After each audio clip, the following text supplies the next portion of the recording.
त्या दामिनी मॅडमचं सत्य सगळ्यांसमोर येईल ना, मी धैर्यांना कधी भेटणार, त्यांना खरं खरं कधी सांगणार मी सगळं. सावी ऐक, शांत हो, धीर सोडू नकोस, सगळं होईल. हे बा, आता धैर्य भाऊजी गेलेत ना सुधाकर काकांची माहिती काढायला, मला खात्री आहे की ते सुधाकर काकांना घेऊनच घरी येतील. बघ तू. बहिणी, मी माझ्या पप्पांना नाही वाचू शकले, पण आता सुधाकर काकांना जर काय झालं ना, तर मी स्वतःला कधीच माफ नाही करू शकणार.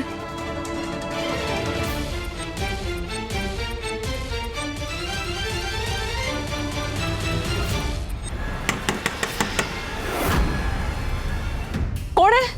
ताई, मी आहे, नीता.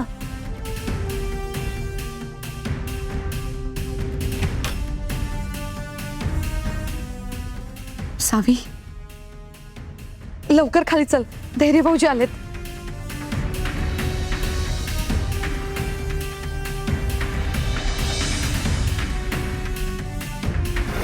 धैर्य नक्कीच सुधाकर काकांना घेऊन आले असतील. धैर्य,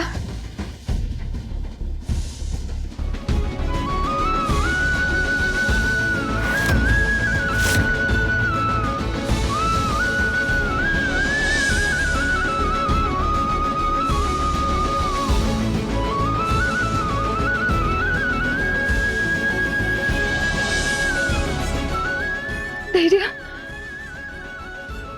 तुम्ही आलात.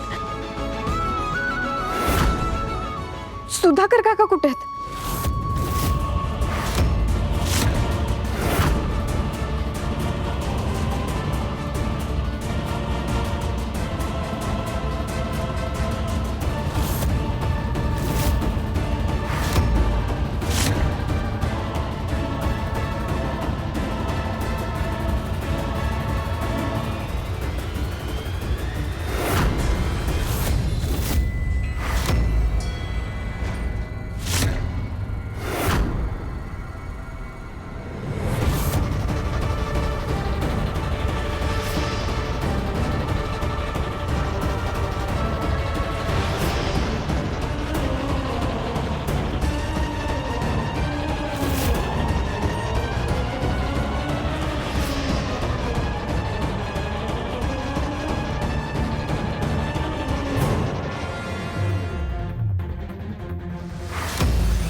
काका, काका, तुम्ही ठीक आहात ना?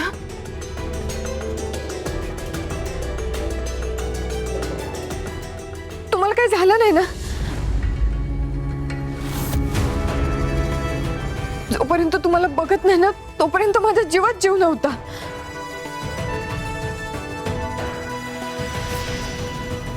तुम्ही कसे असाल, कुठे असाल, काहीच कळत नव्हतं.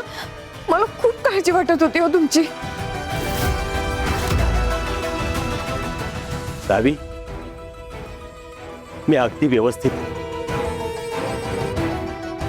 नको इतकी काळजी करू. काका, सावी, तुला सगळं आठवतंय?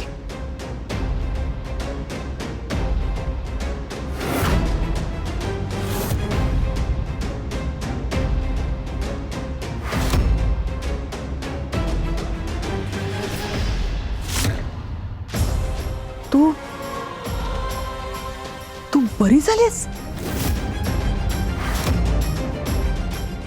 आम्हा कोणाला हे सांगितलं नाहीस ते?